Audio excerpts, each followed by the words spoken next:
In this episode of Presbyopia Unlocked, Dr. Kathleen McCabe talks with Drs. Daniel Chang and Rachael Wruble about the diagnosis and education of patients with presbyopia. The three physicians discuss how new technologies and solutions are changing the way ophthalmologists and optometrists think about presbyopia, how they approach patients with this condition, and how it is treated. Coming up on Presbyopia Unlocked.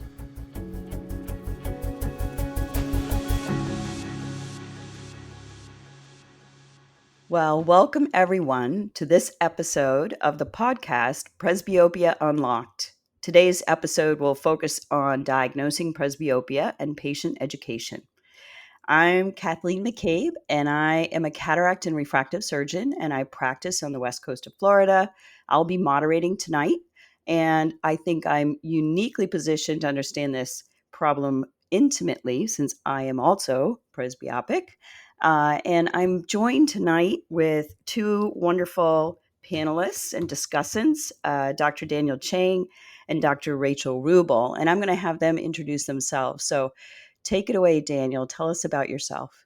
Thanks, Kathy. I'm Daniel Chang. I'm a cataract and refractive surgeon in Bakersfield, California. And I am starting to become presbyopic and certainly experiencing that myself as well. I also like to say that I dedicated my career to conquering presbyopia. So it's always been an academic interest of mine. I realize it's a big, hairy, audacious goal, and it's fun learning about not only different ways of treating it, but I think even more importantly is helping to change the way we as both ophthalmologists and optometrists think about presbyopia. Because if we don't think it's a problem, we don't diagnose it, we don't educate our patients, then we're never going to treat it. So looking forward to this discussion. Great. And Rachael, tell us a little bit about yourself as well. Yes, I'm Rachael Wruble. I co-own 5 practices between Charlotte and Asheville, North Carolina. And I have an interest in presbyopia because as I am approaching that wonderful condition that we are all inevitably going to experience, I think about patients that, like my parents or grandparents, that wear the little readers on the end of the nose. And I am never going to be seen wearing those. I am determined. So I have an interest greatly in finding out other options for us out there. Well, I'm so glad you can't see me right now with my readers on the end of my nose. Oh, I'm embarrassed.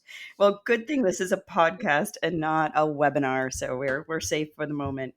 And I'm really interested in how you approach this because, we're fortunate that we have so many different technologies and ways of addressing this problem for our patients at all points in their journey along the road to presbyopia and worsening presbyopia as they age. So I guess we'll start at the beginning. And I think you really nailed it on the head already, Daniel, saying that we need to pay attention to presbyopia. It's something that we may have ignored in our patients who are just beginning to be presbyopic. Maybe we don't even ask necessarily about it. And now, it's actually come to the forefront and it's your mission in life and your career. So I know you've been thinking about it. So what do you see that patients are normally talking about, and how do you elicit those kinds of complaints from your patients? Yeah, I think we, as doctors in general, we tend to pay attention to and treat what we can deal with, what we can diagnose, what we can treat, we can provide solutions for. So it's easy to kind of bypass it. It's not that hard if we listen for it, having trouble up close. Sometimes they'll come in specifically for that. Obviously, when we're doing either laser eye surgery as surgeons, and folks who are in their 40s, that will potentially be an issue. And when we do cataract surgery, if we leave them with monofocal lenses, we're leaving them with presbyopia. And so I don't think it's difficult. There's no magical phrase or tricks to diagnosis. It's just listening to it. It's just paying attention. And since we've historically been very limited or somewhat limited in our treatment options and maybe somewhat bored by them, depending on what we like to do, we tend to ignore it. So I think just knowing that, hey, there are new treatments options available and that we can actually do something for a broader swath of patients, just again, paying attention to and being aware of it. Daniel, I'm going to just echo what you're saying because I think you're exactly right. I think before presbyopia has really been brought up over the past year, before that, I think many clinicians, including myself, we'd hear patients go, I can't see. I have to lengthen my arms to see, or I have to blow up my font size. And I think us as clinicians kind of going, yeah, all right, yeah, you've had birthdays or you're getting older. Yep, that happens. And because we haven't had a lot of options to really give patients, so we might not have talked about it as much as we are now because there are more options for patients. Yeah, so are you staying a little bit more attuned? Is there anything you pick up on, either something that the patient may say that if they're a younger patient on the spectrum of age that we normally look at with presbyopia that clues you into the difficulty they're having, or, are you stealing glimpses at their either their, e-reader that they brought with them or their cell phone to see that things have been blown up on there? What are some of the little tricks and tips you might be able to tell the audience about something that should wave the little red flag that says, hey, talk to this patient about presbyopia? I think I'm very blunt with my patients, and I don't just steal glimpses at their phone. I say, let me see your font size on your phone. Let That's me see what a good. text message looks like. And I think that's a clear indication of what are they able to read up close? What are they comfortable to read up close? And then we start talking about how has that change affected you in your daily life? What activities have you noticed that are changing because you're struggling to see a little bit? We think primarily about reading and difficulty with reading. The first thing I actually noticed with presbyopia is actually cutting my kids' fingernails. It's kind of funny. I've cut their fingernails since they were infants, and it was actually kind of a special moment for me when I was a young child, and my dad would cut my fingernails. So I always did it for them, and like I was having trouble seeing it because we always do it, at nighttime. It's in their bedroom. The lights aren't very bright, and I started noticing I was having trouble seeing them. And the second thing I noticed, which was probably more important, is when I'm eating. I take a hamburger, I bring it toward my mouth, and it's like, hey, it's getting out of focus. So it's nothing to do with reading. I'm actually still able to see my iPad when I'm seeing patients, or my phone and everything on the default font size. But for other lower contrast activities, lower lighting, that's where I'm symptomatic. And I do this for a living, so I'm aware of it. But for patients who don't, they may think maybe something's going on. They're getting some blurred vision. They have no idea what the problem is. Right. You said that low lighting condition. When I'm out in dark restaurants, there's always someone that has their cell phone light or their flashlight on their phone looking at the menu or tilting or angling it towards a candle or a light to see what's on there.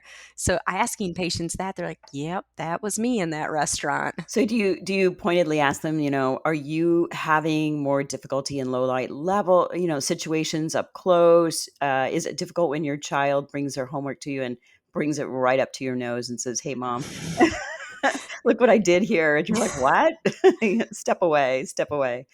So I think, maybe those kinds of conversations are something we need to make more integrated into our practice, just because we now have other ways of treating even early onset or the earliest signs of presbyopia to allow our patients to function a little bit better. In a setting where we would have in the past, as you said, say, "Hey, you know what? That's birthdays. That's time passing. Buy your readers, or here's a prescription," and come back, and as a surgeon we might say, "Hey, come back and talk to me when we can do something surgically for you." So I think we're just learning that we need to think more linearly in a lifelong journey for patients in how we can really have a meaningful impact all the way along the way. So, and thinking about that, one of those things that makes us want to have those discussions is looking at the patient's age, right? So we start seeing the age when we expect the onset of presbyopia, and we've really used age as how we sort of classify levels of presbyopia, kind of saying, earlier, younger patients, probably pretty mild, and moderate as they get older, and more advanced later. But we know that all patients don't really fall into those categories so neatly all the time. So, what are the things you're finding, or how are you thinking maybe a little bit differently about level of presbyopia? And what are the clues that you think are the most important factors to considering where their disability, I guess, or their struggle is right now? And go ahead, maybe Rachel, guide us through that a little bit first. Yeah, you're exactly right. I think we were always taught in school ages, you think of a 40-year-old, they're going to be a plus one, 50-year-old's a plus two. But I really don't think we can look at age, and there's new classifications that came out, the mild, moderate, and advanced presbyopia, based on their true ad and reading vision. And looking at that, it's so true. I had a retired NFL football player, 6'9". He's got big paws for hands. He came in and I'm asking him all the questions. How's your distance vision? Do you struggle driving at night or in the rain? Nope, I'm good. How's your near vision? Do you struggle to see up close in dim lighting conditions? No, it's perfectly clear. And he's 52 years old. So I'm thinking, well, that doesn't make sense. But the way he sits and his posture and his long arms and his big hands, he could see perfect, far away and up close. So he really had functional vision at his age. So that's where we're going. He's a mild presbyope with this low power he needed. And so we have to really look at what our patients' functional vision, what are their daily activities, how are they able to see it, and are they able to relax their eyes up close, and really diving into their personal daily activities. Yeah, and are there other watch outs too that make you think, oh, this is somebody, Daniel, that you're thinking doesn't fall into our normal categories of when we think mild, moderate, and severe or advanced presbyopia happens? Yeah, I think age is, like we said, most commonly associated. The other thing is refractive error. So a lot of myopes, I just take my glasses off. And they always think they can do that, particularly if we're going to think about correcting their myopia with laser vision correction or doing cataract surgery or lens exchange or something, where all of a sudden, I just need distance vision. My near vision is fine. So understanding the dynamics of that process is important. Yeah, or maybe they're like a latent hyperope and they're coming to you and they're in their 30s, and it's not really on your radar to even start talking to patients about those problems. Now, those I think in my experience are patients who come in a little bit earlier, really thinking something's wrong because they're the only one of their friends, who's struggling up close. But sometimes not, and sometimes they don't know to really tell you about it as much, and we're not as attuned at that age to be thinking about presbyopia. But certainly, those patients are at least outside of the normal age category that we would think of having these conversations. And I So, think with that, I think screen time is playing a huge role. The amount of hours on the screens that Americans have now has increased greatly on a daily basis, putting more strain on our eyes. And so we're seeing presbyopia actually at a younger age than what we typically would think. and they're just doing more near things. I don't see as many people using, and maybe it's just the people I hang out with, but I think people are really using their digital devices and laptops and things that are held closer than desktops. It used to be that everything we did, I think, on computers and internet was on a desktop, which tends to be a little bit further away. And maybe you're not noticing those difficulties up close as early as you do now, when so much of what we do is really within arm's length. It's on our phone for the most part. So, There's an interesting paper, I believe was a Spanish group, was looking at the average work distance and the average cell phone or mobile device use distance. And work distance varies obviously by profession, but independent of that is average cell phone usage distance is like 36 centimeters. I mean, it's less than the 40 that we typically associate with near vision. And even closer for Asian characters, people in China, it's like 33 centimeters. So that really up close vision is really important. And we think naturally in terms of 40 and 66 centimeters, but yeah, a lot of patients are noticing symptoms on their cell phone, which is arguably more important to them than their work. And they're certainly wanting to be able to function better. their lifeline of communication with the world, right? Yeah, It there's a is. study done on cell phones that we look at our screen every 10 minutes or 96 times per day. And Yes. on average 34 hours a week. That's a full-time job that we're looking at our phone. I mean, So that's have you guys done the little experiment of looking on your cell phone in the settings for screen time that's in Oh, settings? yes. Have you done that? So I'm gonna just deviate a little bit here. So just if you have your cell phone right there, between the three of us, let's see who has the highest daily average. It's so embarrassing, but this is educational, I think. So what do you have? Go ahead, Daniel.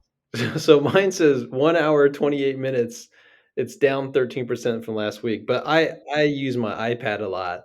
and it's tracking. Okay. All right. I So was gonna that's say what's that like is so cheating. impressive. I am No, so impressed right now. I was like going, okay, now I seriously cannot share my time. That's what I'm thinking. So go ahead, Rachel. Make me feel better here, please.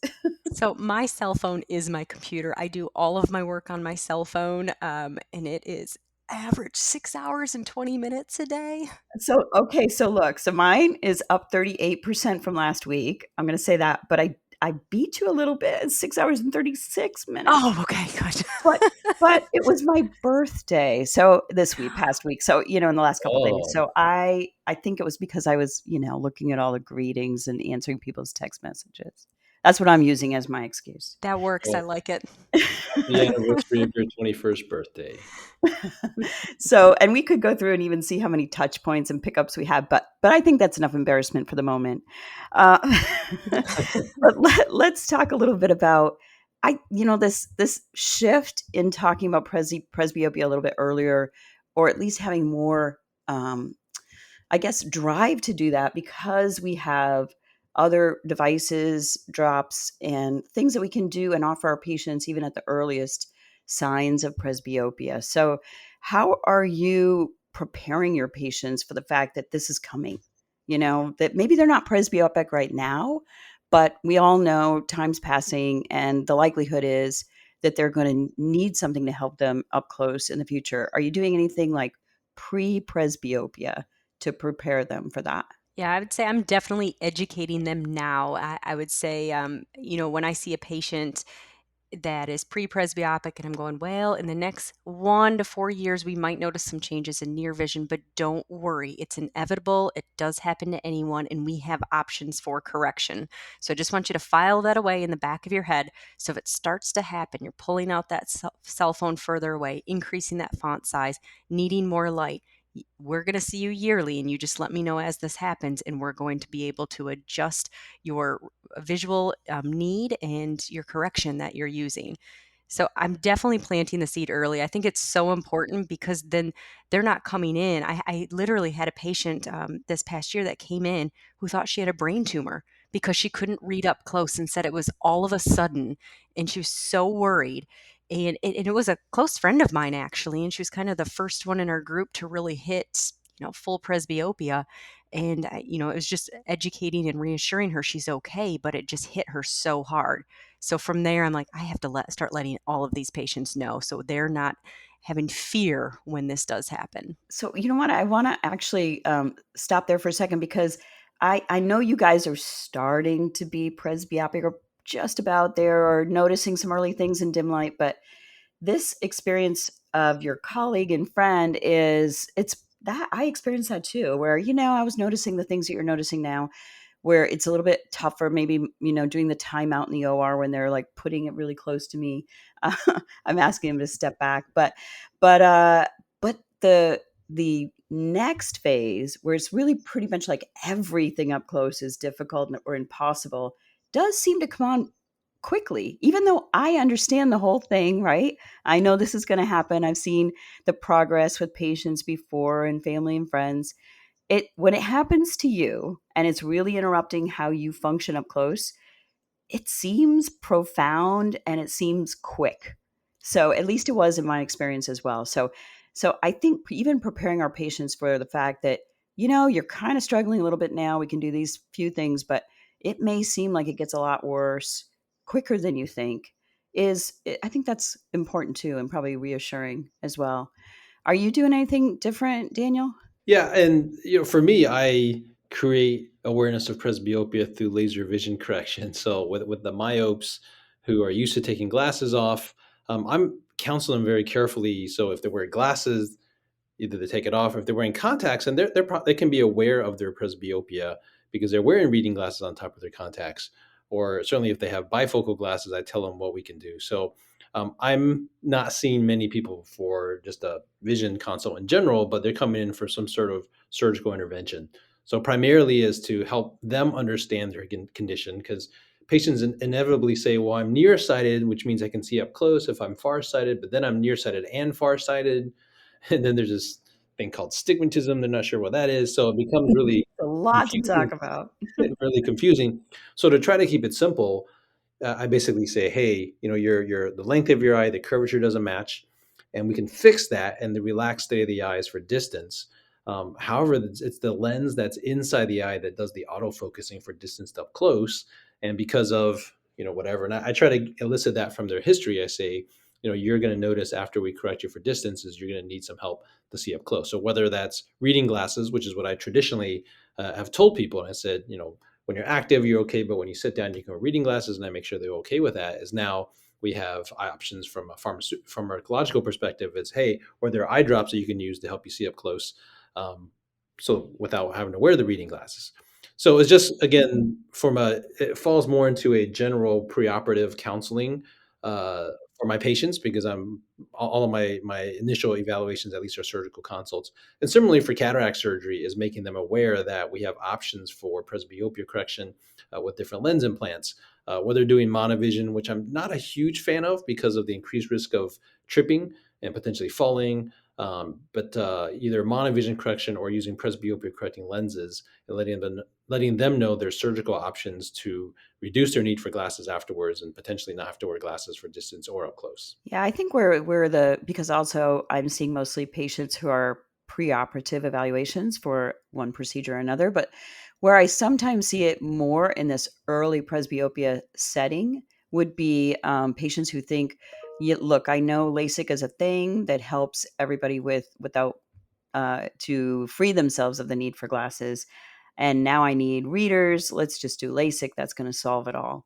And that's always a difficult category. The emmetrope, who's an early presbyope or just beginning presbyopia and thinks LASIK can fix everything. And I haven't had a good bridge to the point where I'm comfortable um, with their surgical options. And now that we have drops that can address that and sort of bridge that period of time, I think that's really a nice thing. And it allows us to have that earlier relationship with the patient with solutions as well. Right. Yep. So I can think that's kind of the bridge between, both of the approaches that we're talking about here in different journeys for patients. I think this has been a great discussion. Definitely these are things that we are working on as we have more and more options for our patients to treat presbyopia. We want to first be able to define it, to educate our patients, to know how to talk about it, the watch outs, what to look for. We've had a lot of great pearls here so far. Any last thoughts or things you would like to get out there to help people as they are taking care of these patients and providing these options? Daniel, go ahead and go first there. I think we just need to recognize how much of a problem presbyopia is.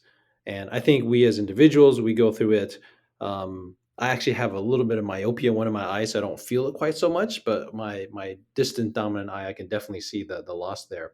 But even as we go through it, and for a lot of doctors who are younger or not personally experiencing it, it's just recognizing that the impact on life we think in terms of convenience and inconvenience, and there certainly is that component. There's certainly a global reduction of productivity for people with severe or advanced presbyopia who aren't able to function. In the U.S., is usually there's means, whether through glasses or like bifocal glasses or reading glasses. There are studies suggesting or showing that bifocal glasses increase the risk of tripping and falling, primarily in the elderly, but the risk doesn't really go down. I mean, it goes down, but it doesn't go to zero, even in patients in their 50s and 40s. So just automatically sticking with our old methods of treating presbyopia or not treating it or denying it needs to come through a paradigm shift. We need to say, hey, let's reevaluate. There's a revolutionary new just category, and there's going to be other drops coming as well from a presbyopia treatment standpoint. But we need to revisit how we think of the disease process. It's a refractive condition. It's coded as such, so we can kind of dismiss it as a refractive error, not a medical condition. And it's debatable whether it's a condition or a disease or an aging process or degeneration or whatever you want to call it. It does have an impact on our patient's life, and it's important for us to address it. Excellent. And how about you, Rachel? Yeah, no, I have to agree with Daniel there. This is something that impacts our patients every single day. And you think about when it happens, it affects patients for more than half of their life. They're experiencing presbyopia. So when I'm talking with patients now, it's really becoming an education to them going, hey, I'm here. This is going to change. Let's see how we can help you. And I look at it like shoes. I have over 100 pairs of shoes. I have definitely have a problem with shoes, but we all have more than one pair of shoes, right? For different activities we do. So why do we have to have just one correction, like one pair of glasses that gets us through our life for every single activity we do? So I present it to patients like that, going, hey, let's talk about all of the options that we have to correct your presbyopia, whether it be glasses or contacts or drops or corrective surgery. We have options, and we can do a combination of them and kind of build a toolbox of things you can use to correct that near vision based on what you're doing that day. And I think it's important for us to, as eye care professionals, to recognize that there's just not one answer of go buy over the counter readers, or this is your one pair of glasses that's you're going to use every single day, day in and day out. So I think it's important that we take the time and we educate the patient so they know that they have options. Yeah, I love what you both said, that, this is a journey of from the very beginning, educating the patient, having that conversation, building that long-term patient relationship. And it may start with smaller or less invasive interventions, but there isn't just one answer that you have at one point of time, as you were saying, Rachel, that's the answer for life. And it's not just how we approach presbyopia, but I think presbyopia really fits well into that relationship of a patient of their lifetime in a longitudinal fashion, thinking logically about what's the next step. How do we continue to offer the patient the most visual function, and where will that evolve to in the future as they move through different levels of presbyopia and different stages in their life. It's true for other things we think about, right? Glaucoma, dry eye, and I think refractive error, including presbyopia, is part of that lifelong plan and education and treatment for patients as well. So this was such a great conversation. I love all the pearls that you both shared. And it was wonderful to have the chance to really talk about these foundational aspects of how we think about and educate on presbyopia, and then eventually treat and walk through that journey with our patients.